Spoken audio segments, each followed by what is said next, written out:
Good evening. It's another Tuesday evening, and we are live on Joy 99.7 FM. Welcome to Geek Squad with your girl Adobea Biritwum. Geek Squad is brought to you by MTN. MTN, everywhere you go. We are in the month of December. Happy New Month for you listening to us. If you're listening to us from your car, you are at home, online, or via radio, thank you for making time to join us this evening. We are live on YouTube, Facebook, and X. The handle is at Joy 99.7 FM. It's the month of December, as I said, and elections is drawing near. Come Saturday, people will be voting for the various political parties. And for us on Geek Squad, we want to have a conversation around elections. Not like what we did the past 2 weeks. Tonight, our conversation is more about what are some of the innovations that can happen when it comes to election technology. And for us here in Ghana, because we've seen how it has been for times past, could there be any kind of improvement? We will be having that conversation tonight. But before we get into that and I introduce our guest, we would like to share with you what has been happening in the tech space in the past week. So why not take a listen to the emerging tech trends? We will be back after that.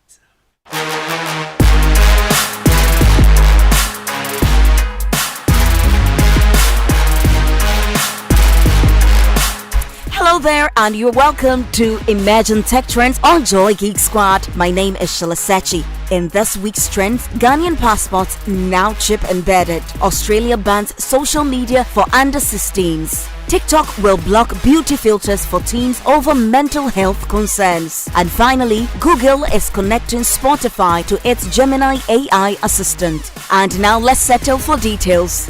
Ghana is upgrading from biometric passport to chip embedded ones to enhance security and align with international standards. Speaking at the launch, the Minister for Foreign Affairs described the move as a major milestone in Ghana's digitalization efforts aimed at improving efficiency and facilitating travel for citizens. Australia has banned social media accounts for children under 16, requiring platforms to block underage users within 12 months. Parents and children face no penalties. Enforcement is on the platforms. Tech companies call the rule impractical. TikTok is restricting certain beauty filters for users under 18 to address mental health concerns. Changes rolling out soon include blocking teens from using appearance-altering effects and adding descriptions explaining filter adjustments. And to a final tech trend, Spotify now supports Google's Gemini extensions, enabling users to search and play music with natural language commands. Rolling out to compatible Android devices, Gemini can find songs by title, artist, album, playlist, or activity, but currently can't create playlists or stations. And that's it for this week's Imagine Tech Trends on Joy Geek Squad. My name is Shalasechi. Catch you same time next week for more.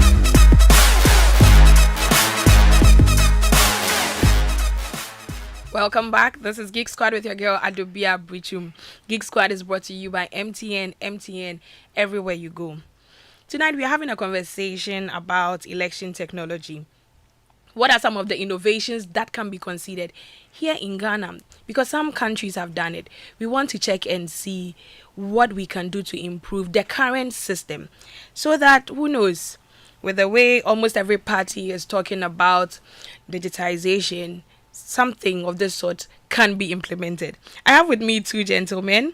They've been with me the past 2 weeks having the conversation around the different digital promises that had been made in some of the manifestos for the political parties. So I have with me Winston Witcher. He is a tech consultant. Winston, good evening. Good evening. You're welcome. Oh, thank you very much. The way you are sounding like a very good boy. And I also have with me Michael Ajeti. He's also a tech consultant. Michael, you're welcome. Thank you so much. Tonight, the conversation is a bit different from what we have done in the past week. And you can join the conversation on the WhatsApp number 055 997 997. What are your thoughts if we decide to do the elections here in Ghana going digital? Like you can be at home and you get to vote online. Let us hear from you on the WhatsApp number 055 So I'll start first with you, Michael. I can see that you are deep in thoughts. Is it because of the question that I asked? Yeah, it is actually. Okay, so what are you thinking about it? No, I just think about the technical complexities of it. And, well, the thing is, elections obviously are very important things. There's like decisions that you essentially a country can't afford to get wrong. You are given every opportunity to make a correct decision as a collective. So as such, only the citizens should be able to make these votes in a very safe and secure manner. Secure, safe and transparent manner. Obviously, you shouldn't know how everybody. Transparency. Yeah, you shouldn't know how everybody voted, but you should also be able to ensure that as many people's votes are clearly counted, and when those things don't really balance up with the digital world, where anonymity obviously is important, but you have to let a little bit of that go to probably cast your vote. And actually, that's an example I can cite that a lot of people in corporate offices can attest to. Whenever you get a mail from the HR saying, "Oh, will you participate in this poll? Oh, and by the way, all answers are anonymous." And you go and fill the form, even though there's no place where you fill the form. But then the one of you who go and put in an answer that doesn't really carry the company line, suddenly you'll be sitting there, then you just get a call like, "Oh, come and talk to HR small for a bit." It's not that anonymous. It's not that anonymous. I mean, that's an exaggeration, but it carries the fact that these things, and the thing is, you have to account for everybody. There's no, "Oh, this person doesn't have access or anything." It's like, no, everybody has to count, and it has to be done in such a way that any was not relevant is not the word I want to use, but any certified third party can go and verify the votes that, "Oh, X number of people registered, X number of people participated, here's the X number of valid votes that counted, and this is what the valid votes tell us." And remember, it's not just about electing a parliamentarian and your president. Like, if we had a referendum, it is the same sort of even voting in municipal elections. When parliamentarians are casting their vote, all of these things still count towards the same thing, where you need to be able to verify these votes, and the votes are able to be authenticated as, "Oh, this is a true representation of what the people want." And it's a tough thing. Well, let's see what we can peel out with all this. Winston, I mean, based on what Michael just said, like making it accessible to everyone. So talking about our current situation right now in Ghana, what do we think could be the challenges that we are currently facing? And if we want to even do this, how can technology improve it? I think the challenges facing Ghana are not particularly technological. When it comes to election, our problems are not technological. Our problems are societal, which is largely in the realms of voter trust. It's like we've created a system and we all feel like someone wants to take advantage of the system. So that's really the concern for a lot of people. That's the issue. The thing is, we can sit here and wax lyrical about the technologies, and they exist. I think Michael mentioned it last week. Estonia has shown successfully that you can do this in a very pro-digital manner and everything, but there has to be a trust in the system. Granted, you can just roll it out. That's the truth. They could just come up with a new system and everything, tell us, educate everybody on how it's going to go, and just roll it out, and we would be forced to use it. I don't say forced in a negative manner, but if you want to exercise your franchise, and this is the new methodology, you would have to do it. But we'll still have this issue of, is this legitimate? Is this trackable? Like Michael said, it should be traceable but not trackable. Yes, like we should know that this person has voted, but it shouldn't be obvious out the gate that this is who the person voted for. But who is going to guard these guardians? Me personally, since you've asked me, I will say it. My issue is that so far in our democracy, we haven't been able to have a proper standalone institution that is not swayed or moved by any political shifts or any form of the EC. Okay, the EC should be one of them. Yeah. But people still don't trust the EC. So the question is why? It's a black thing. Is it? Hey, I don't know. I mean, it's not a black thing. Several African countries have had very successful elections and had major. I think was it Botswana that had a major upset recently, and it's like, okay, this is what the people want, so be it, and it carried on without any fuss, even as big a upset as it was. But to be fair, we don't know the constitutional frameworks in Botswana, which is very fair. Yeah. These are, that's what I'm saying, that our issues is not the technology. The issues are the society and the rules and regulations that are governing us, our own society. So how we are playing the game of democracy, that is what the issue may be, because there have been many people have so many problems with the electoral commission. The electoral commission, in its own execution of its duties, has done certain things that don't seem the best, like reprints so late and everything. Technology will eliminate the chances of these things happening. Technology will make everything more efficient, to make everything faster. It will make us able to reference, and even Joy would not even have to go to the polling stations to go and listen to the counting. Some of the things because I want us to talk about. They could be tapped into whichever API, and then we see the numbers just rising. Even the entire citizenry can get live information about how the voting is going. But when the results are declared, will the people trust that this was a free, fair, and justifiable process? That is the issue. But let us talk about the technology. That's not our. We are not sociologists. Exactly. Yes, so it's not our concern. I mean, so from what I'm hearing, the issues that we currently have is not only about technology per se. We know that there are societal issues, cultural issues, but we want to deal with the technology aspect of it. If we want to improve our current systems, what are some of the things that we would do? I think we can start with the digital voter registration services. How can we make it more efficient? Michael, I'm loving your smile. How can we make it more efficient? I'm going to drag some skeletons out of the closet again, because I've spoken. Okay, I haven't spoken on this issue directly, but I have made reference to it. Yeah. And as much as I am, I feel two ways about what I'm coming to do, but what I'm going to say. But one way of doing this, which has been this, they claim it has been done. I am no longer in a position to say for certain that that is truly the case, but the Ghana card is actually one of the major answers to this. Yeah.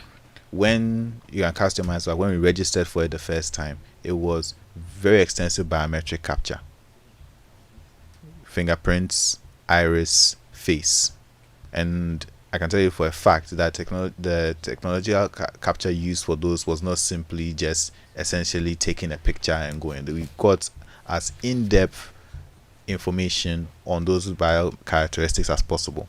Those characteristics are not cloned.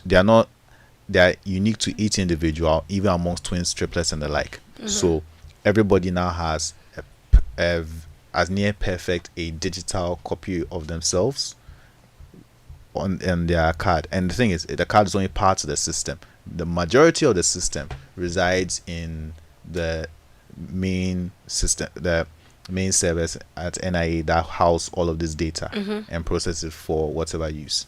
So everybody's already registered on there, Ghanaians and non-Ghanaians alike. Cool. Now EC need to know several key things about you: what polling stations, that's what constituency you are voting in, your name, your date of birth, and your photo, or in their case, whatever forms of other biometric identification they'll be using for you. So let's say your photo and your fingerprints, those 5 things. EC can then go to, now in the past there was talk of a system where it would not necessarily just copy NIS data to EC servers for everything. The plan was that EC would get verification machines that would go to every polling station. Now each machine is programmed with the polling station on each whether the polling station is assigned to from EC headquarters, not from the district, not from the region, EC headquarters only. So they're sent around, maybe several are sent around to each polling station. When you go there to register to vote, you come with your Ghana card, tap it on the machine, then it says, oh, this card belongs to Michael. Michael needs to do one of 2 things to verify that the card belongs to him. You put your fingerprints on the machine, or in the case where your fingerprints are faint or you've had an injury and you don't have access to your fingers anymore, you use your photo. So within 5 seconds it says, okay, this card belongs to Michael, and Michael is here confirming that he is in possession of this card. So already that's identification is locked in. Then with that, then there's nothing else for you to do, because at that point the EC operator of the machine has only one button to press, which is add polling station number to your profile. So when that happens, a copy, since NI didn't capture that data at first, they then get a copy of that data, and then EC also gets a copy of that data. And since that data is now tied to your identity along with the other 5 things I mentioned, they get a copy of that as well on their servers. So if EC then decide, okay, we have now with that is it. That's voter registration done and complete. It's done. If there's a situation where someone who is underage at the time of registering is registering, but they will be of age by the time they vote, the system will automatically filter for that. So if you're going to you turn 18 on the day of or just before it's time to vote, you'll be allowed to continue. But if not, it won't even give you an option of saying, oh, try again. It will just say person won't be of age, so close it till the next election cycle. So imagine that is a voter registration which would take for each individual, given network settings, let's say 15 seconds per registration at the worst, probably 5 seconds or less per person. Job done at each polling station, and now they're tied to your polling station. Obviously, if you want to change that, then you have to petition EC as an individual, and you can go in and get that changed. But then that's it. So now you have a very verifiable, very strong identity tied to you as an individual. You go, you vote with either your Ghana card or your EC. If EC decide to issue a card, you vote with either the Ghana. Would we need an extra one? If you wouldn't physically, you wouldn't. EC may or may not decide to, but with your Ghana card, it's enough that you taps in. Okay, then what that will check is: are you a citizen? Are you registered to vote? Are you even allowed to vote? And then yes, no, then you go exercise your franchise. You're done. That's basically what it will be. If we decide to go through the Ghana card route, and if we still have access to all the things that it was supposed to do from the start, because you're looking at the current system, and that's what we are analyzing. I'm telling you, the Ghana card has that system in right now. Okay. If there's the choice to do that, is literally a policy choice by the heads, by the forces that be, that okay, let us use this. But from the beginning, it was designed with that in mind. And in order for especially any identity system to be trusted, whether be it for use for voters or anything, and as much as we feel that the voters ID needs to be secure. For if you think we as citizens are worried that the voters ID needs to be secure, I don't think you can imagine how worried, for example, the banks are that the ID system that they rely on to ensure that each transaction is secure is robust. Yeah. So if the banks trust it, I suspect that maybe the EC can trust it too. I think so too, because I mean right now that's what we are using. But I want to talk about the biometric aspect of it, because we have a message. As I said, you can join the conversation on our WhatsApp number 055 1111997 055 997.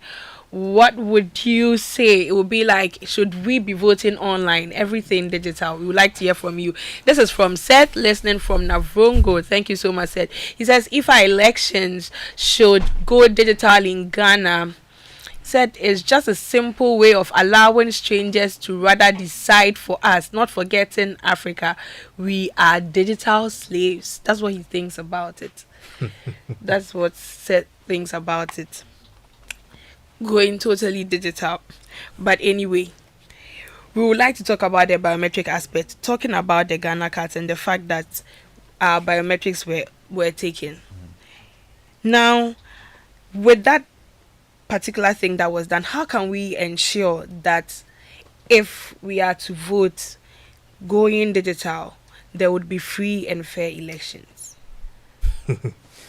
So are you asking this question based on what we have, or are we allowed to hypothesize?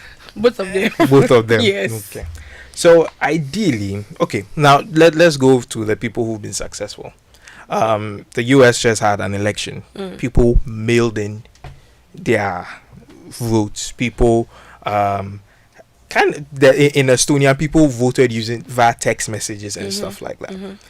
It sounds ludicrous to think that they just voted via SMS, right? Because in Ghana here, we are already complaining about people who are texting us when we didn't ask them to text us. That's so true. So how did they get my number? Yes. So if we don't clean up that, how are we going to move forward? But back to the biometrics. The thing about the Ghana card is this. I don't know if they added, is that one of the simplest ways to make the Ghana card really great for an election cycle is just merging it with some blockchain technology. Because at least we know to a certain degree that blockchain technologies are very, very secure. They are not 100% secure, but they are very secure, because the idea of the blockchain technology is that all the people who are part of that blockchain network are, for the lack of a better term, accountants of the thing. So if Michael does a transaction, his transaction comes to every single person on there for us to verify that okay, Michael has done that transaction. Similarly, in an election, it would make sense. So if Michael, with his Ghana card, which is to connect him, maybe that's his blockchain, whatever maybe it's called the card AI blockchain voters, it has this funky, I mean, this digitization people, they have their names, you understand? So it has his name, and then that's his ID. So once he uses his card to vote, maybe he just goes to the so in Estonia, for instance, they had digital voter boxes. So there was no paper, there was nothing. It's just like this computerized system where you go, do your fingerprint, your biometric, it comes in, then you just vote and you bounce. It wasn't a long process. Another thing is that if we are doing it, we need light. So I don't say ascend. So the thing with biometric, once you have a blockchain, but that's the thing. I am saying blockchain technology because there is no trust in our system. Yeah. The people of Estonia, over 51% of all votes cast were digital, which means they were using the digital boxes, using text messages and stuff, which means that they have a certain level of trust. Yeah. Do we have that? So we may not have that. But Michael, I'll come to you concerning this one. In that case, if we've not really gotten to that point where we can go all digital, what are some of the things specifically that we think we can do right now? Okay. What I feel we can do right now is we here's what we have access to. We have access to a very robust system. So when it comes to verifying that someone is allowed to vote, we can do that relatively easy right now using the Ghana card example I gave earlier. If it's to check that, are you allowed to vote, and are you allowed to vote at this location, we can do that right now. That one done. That's half of the battle done. Then the next thing then becomes, so then after that we have our traditional voting system, which is very analog, fingerprint on a, actually, I just, something that I just recalled as well, that then let me step back to the verifying thing, because with that you don't need to use the indelible ink anymore. Yes. Because now that checks you nationwide, and if your Ghana card can't be verified that, oh, you have voted or you're allowed to vote, you can't vote. So then you don't need to now be carrying on that black mark on your finger. And once you voted, it will know, the system will know you've already voted, so instantly. you can't come back. And you can't clone it. You can't share it with anybody else. So, however, sorry to cut you, but the challenge with you're talking about there now, unfortunately, I have to say this, is the existence of the telco database. That's the SIM registration. That duplicate database is going to be a problem, because if you are going to use a digital system to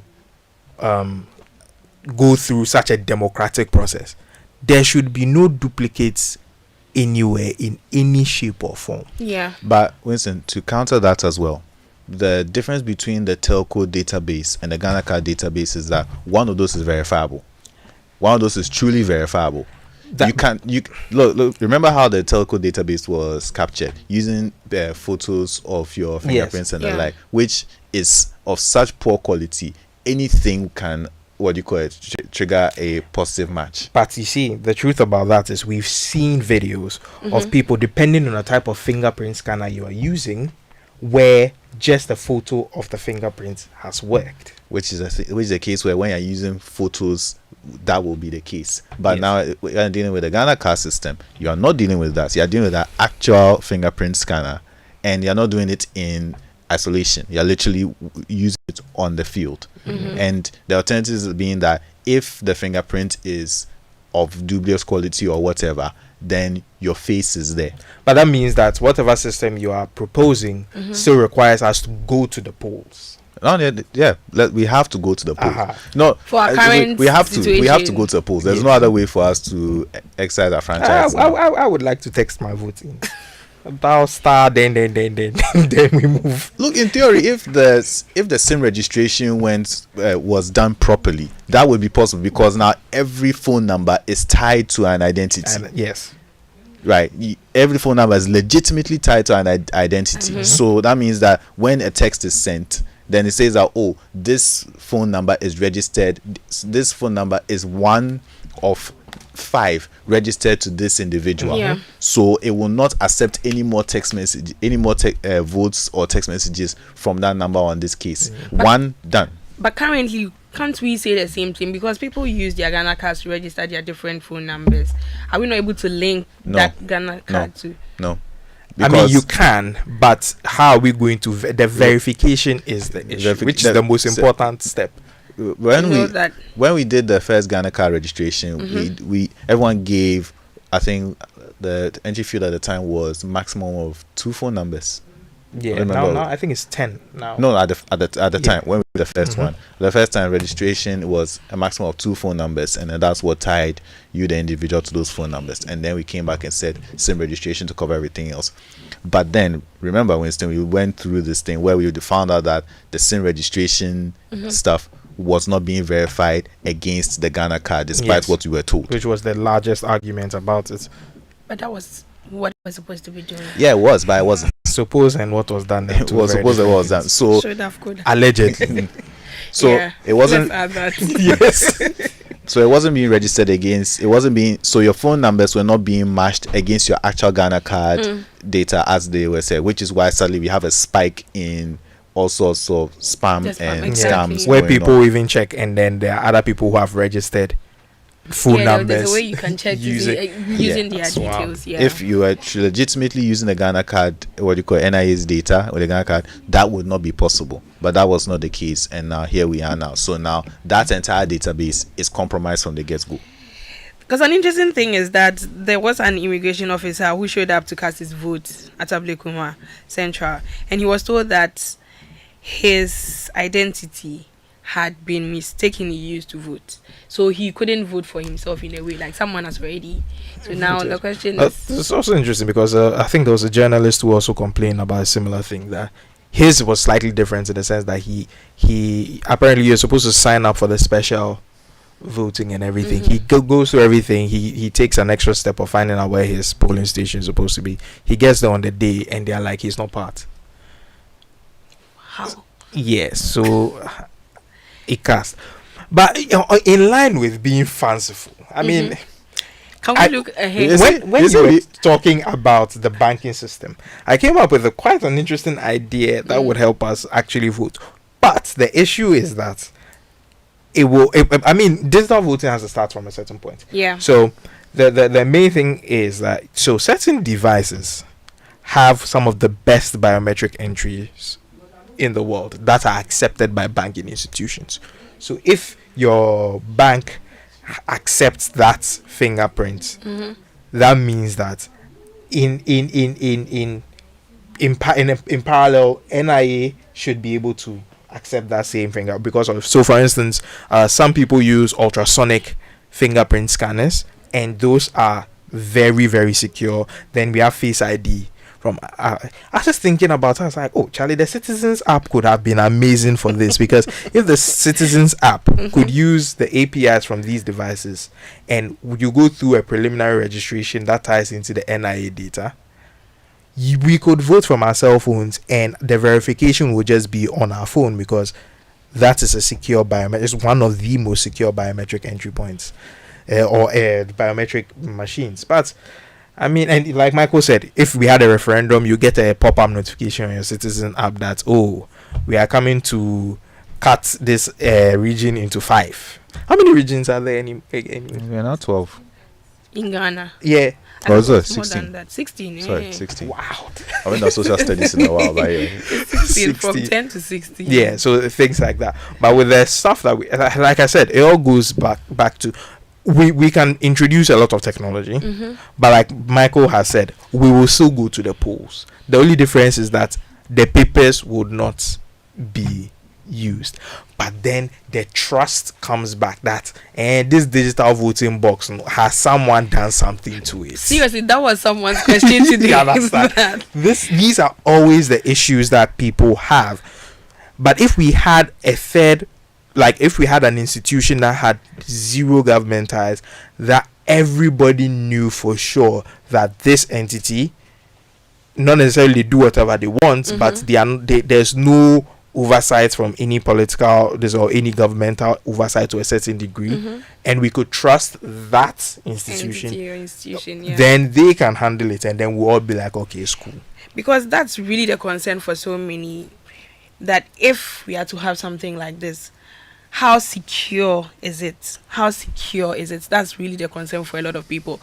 We're having a conversation about election technology, the innovations that can happen for us here in Ghana. We have a message from Abraham Sogakope. He says, even in the US, many are advocating for in-person voting to be the only means of voting. Said there are so many loopholes with using digital systems, especially in our system where it is impossible for us to have a full list of all dead voters. Okay, the digital systems cannot work in our part of the world currently. This is what Abraham thinks. Abraham is right. The reason why this particular election, many people were calling for in-person voting, was that the level of trust in the system this past election, US election, was not the best. They didn't trust anybody. Was 0%. Yes, everybody was at each other's neck. So when you have a very volatile system where nobody trusts anything, it's ironic, but we go back to trusting the paper. That's like the conversation we had some time back, that we would design digital platforms, digital forms, and then we end up printing paper to use. We are having a conversation on election technology, what we can adopt here in Ghana. And based on what we have discussed so far, when we get back, we will be talking about some of the measures that can be put in place if we want to roll out this. How can we make it secure? This is Geek Squad with your girl Adobea Biritwum. Geek Squad is brought to you by MTN. MTN, everywhere you go. Now, you know, we all have those days when you are low on everything: energy, time, cash, and even airtime and data. Well, that's why MTN Extra Time is an airtime and data service that allows you to make calls or browse the internet even when you have insufficient balance. All you have to do is to dial star 506 hash. Star 506 hash, go through the prompts and select the amount of airtime or data you need. It's more than simple. Doing your favorite things on MTN means you don't get interrupted even when you are low on airtime or data. Please remember, all terms and conditions apply. We will be back right after this to continue our conversation. If home is where the heart is, then let's go home. Shall we? Let's go where the entertainment is, where the passion is, where the laughter is, and sometimes even the tears too. Let's go where we feel safe enough to share our opinions and send tweets, where we do that embarrassing little dance to our favorite song. Let's go home where the love, the care, and the joy live. There's no place like home. Connect your home to super fast internet with affordable data bundles from MTN Home. Visit broadband.mtn.com.gh or your My MTN app to sign up today. MTN. Welcome back. This is Geek Squad with your girl Adobea Biritwum. Geek Squad is brought to you by MTN. MTN, everywhere you go. Come Saturday will be elections. And for us on Geek Squad, we are having a conversation on some of the innovations that we can bring up in election technology. We've so far discussed the current system, what we have in place, Ghana card. If we decide at any point in time with any of the political parties who may win the elections that we are going to do anything digital, what are some of the improvements that can happen in the current system? And so far, something that has been very obvious from the conversations that we have had with my guests, Michael and Winston, is the fact that some people may not really trust the system in place if we decide to move anything online. So now the question would be, some countries have done this. So what are some measures that we can put in place if we want to do anything related to elections digital? What are some measures that we can put in place so that at least we have people being rest assured that, oh, it's not as bad as you think? Because if you look at the messages that we've had from our listeners today, it's as if no, Ghana is not in that place yet. But by all means, we'll have to start from somewhere.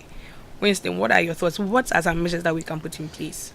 I mean, like I said, the most important measure is for people to have faith in the Electoral Commission. It starts from the cultural mindset shift. But that's not going to be an easy thing because the Electoral Commission, by the way it works, may already make it feel like it's a government appointment. Like for an institution responsible for our decision making, there should be as little influence from any. But you see, that's the truth of the matter is that how are you going to, you can't go and say that okay, only people who will never vote should go and work in the EC. it doesn't work like that. You can't verify that these people will not vote or anything like that. You can, but it's not the most ideal thing. We have to trust the EC. Once we trust the EC, I think the very first thing is that we should try some of these by-elections. I'm not saying that we should try it because the stakes are small per se, but We at the can end of the start day, from if we there. start from the assemblyman, this thing, and then we do But that's what some countries do from the search that I did. Their municipal elections yes, and our things, digital, so that we yeah. keep cleaning out and figuring out the process and ensuring that the process works. Then we go a step higher till we can actually make our national elections entirely digital. But at the end of the day, here's the truth: if the EC today says that we found a digital way and this is what we are doing, it's not much you can say. As long You have as to just follow. yeah, as long as I think if Parliament comes in and they are supposed to, there's an agreement from Parliament and Parliament agrees. Yeah, we are just rolling have it out. We just take it. Michael, measures. What measures can we take? Okay, so I started with verifying who voted and if they've who is allowed to vote, if they voted and where they voted. We can do that right now. If what do you call it? I mean, it's very late right now. It's a bit of a stretch, but if we had what do you call it, the set aside properly, we could have sorted that part out right now. That's a big chunk of it done. Next thing, okay, the vote itself. That part is a bit tricky because you're dealing with still traditional fingerprints on paper, and what do you call it, human beings are remarkable creatures. Even that method, people still tend to mess it up Yeah. even before issues with the ballot paper itself pop up. But fine, you do that. Now there's really no alternative to verifying these things short of a human being standing there and counting them out physically. there really isn't. I'd like to think that it'd be nice if you could take those ballot papers, feed them into a scanner, and That's it will also automatically exactly. go through. But You say something really interesting because I thought that's how BEC papers were marked. But apparently not. But at least the section Yeah. A. The multi Yeah. MCQ, Yeah. because let's be honest. yeah, That's how BC it's section A and Yeah. SAT. Elections are a glamorized multiple choice question. Yeah. Not glamorized, but you get what I mean. There's no reason. Actually, no, that's not to say there's no reason, but that really, I think, early on, that was how the US elections functioned as well, where you had your candidates and then using a set marker, you would mark it in, and then it will go into a machine that will determine whether it was one way or another. So then, what you need to do is you just take those votes again and then tally it against what the system has read, and then yeah, pretty much because they've been running the SAT like that for decades. So it's like it's a straightforward thing, and because the SATs being the SATs, people were used to that system. So it's like, I don't need to really learn how to run this system. Like, it is a legitimate method, but then ours requires. It would be nice to do that, but then our democracy is still very young and still requires that we, the general citizenry, are also able to take direct part in those things. Those tiny sheets do not really work well for that purpose. They don't, because you don't need a huge sheet. So it's about so big, and then you count the hole you're circling in is tiny as well if you're using like a regular number 2 pencil. So you do that, and now you're now counting the sheets out, and you have to tally against what the machine has read. You're doing it in front of, granted, you should be doing it in front of representation of the political the parties, but then inevitably there's going to be members of the general public there, and they will also want to be sure that their vote has counted properly, even though they don't know this individual sheet is mine. They'll know that yes, it's working as it should. A huge sheets with a thumbprint works much easier for that than those tiny shaded things. But then it comes back to what Winston said, that it is also a trust issue. That if we could trust that the system worked as such, that we would stand back and say, okay, we have counted it out with these representatives standing here before us, and they can say that yes, this number tallies with this, and if there isn't, this is why they don't tally, that these two do not fit, and the machine read it as different. Like, if we did have that trust in our system, we could do that, but we can't. So right now, back to the old method. Can print on paper, raise it up, everybody knows this is where it is, and then once that is done, then as far as polling stations go, everybody knows that okay, this polling station has it. Now, as individuals, we can't track it, but this is something that parties all do. That okay, this polling station has X number of votes. Yeah. So send a message to X to the polling station where their collation station at their own census. That like okay, this polling station has this number. Done. It's recorded. Then at that point it starts flowing in, and then those numbers now have to tally with what the EC is saying, and then it's like, oh, they are not tallying, then where is that ballot? But that's the thing, you can't, this is the state of where we are now, and like we said, if we don't build the trust in our systems as a whole, we will not be able to go past that point. So it comes down to the technology is always limited by the people that use it and their That's the whole intentions. point. Technology is a tool. It is the people who determine its efficacy or not. That is so true. So, diverting a bit, can we talk about how we can use technology to improve our election process? Mainly focusing on people with disability, as in people who have issues. Yeah. How can we use technology to improve our process for them? I mean, ideally, like Michael said, if we're using the Ghana card, there were provisions made for people with such disabilities. So when Michael was talking right now, I was thinking, oh wow, so if you were a double amputee, you can't use your finger. So what do you use? You're asking now. They've been probably asking that question ever since the SIM registration happened. Yeah, it's really bizarre. So I feel I think that the digital election, the boxes that were used in Estonia could be some of the best choices that we have, because with those you can have some in braille, so for those who are visually challenged, they can feel their way across. Then there are visual cues that you can use, because it's a screen and you can look at it, and you can use gestures to vote or anything, but we don't have those technologies right now. So I'm actually curious, how do people with disabilities vote, or they don't?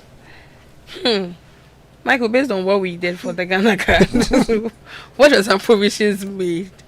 I think it was the face. Yeah, face. So also. In the case of double amputees, so even double amputees is a bridge far, but there are people, my own mother, for example, fingerprints, some people's fingerprints are very difficult to read on very good fingerprint readers, because they just come out pretty faint. So that's when your face is also captured similar to what the Face ID does. Okay. And in some extreme cases, iris data too is also usable as well. And remember, all even with how the face was captured, all three of those are unique to each individual. So you cannot use your Ghana card for your twin or your triplet or whatever, because we're identical, so that you won't know. The human eye can't tell, but the machine will be able to tell instantly that these are not the same person. So, but that's the thing, it's a provision that was made so that if one doesn't work, then one or two others can be used. Okay. We're having a conversation on election technology here on Geek Squad with your girl Adobea Biritwum. Geek Squad is brought to you by MTN. MTN, everywhere you go. Now, we'd like you to take a listen to the quick tech fixes. We'll be back after that.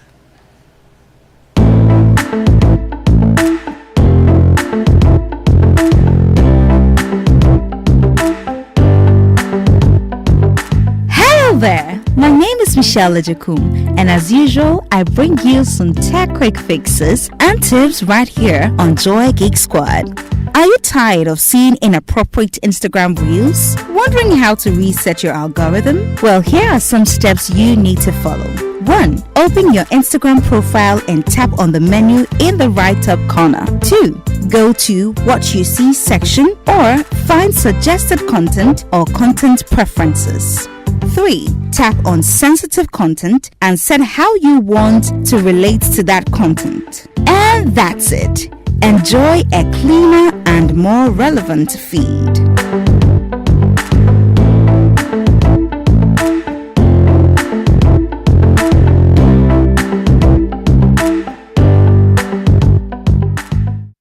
Welcome back. This is Geek Squad with your girl Adobea Biritwum.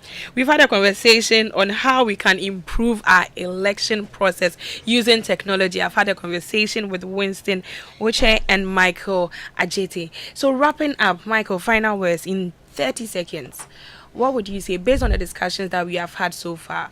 Where do we stand as a country? What can we do? We have a long way to go, to be honest. The technology is there. We as a people need to advance to meet it. The technology has beaten us. We aren't ready for it. The technology is ready for us. We have to make ourselves ready for it. So as a unit, as a society, step up. That's to all of us, including myself. We need to step up in order to match it, because if we do match that technology, then we make our lives much better for it. So do what's right. Sure. Winston.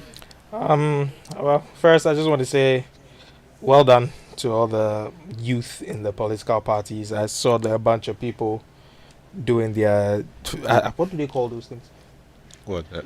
Walking around The rallies. The rallies, yes, that's what it's called. Well done. You show your own form of patriotism, and that's great. With regards to the technologies, I think we as a country need to figure out where the EC stands, and then find a way to make the EC a truly independent body. You may argue that it is, but some believe it is not. So until we all agree that it is, we will not be able to execute these technologies. We'll have to get an independent institution. That way we are all fine. There's a message from John Gasu. He says, I want to say I'm enjoying the program. We have to be able to use the technology so that the Ghanaians in the diaspora can vote as well. Okay, we couldn't go on to the side, but thank you so much for sharing with us. I also saw a message from Courage Murray. Thank you for joining us. A very good evening to my very own boss, Patrick Sarkodie. Thank you so much. I'm enjoying my cup. Thank you also for listening to us. A very big thank you to our guests, Michael and Winston, and my producer, Prince Safo. Up next is news, and then afterwards, Kofi Hayford with Overdrive. Stay tuned.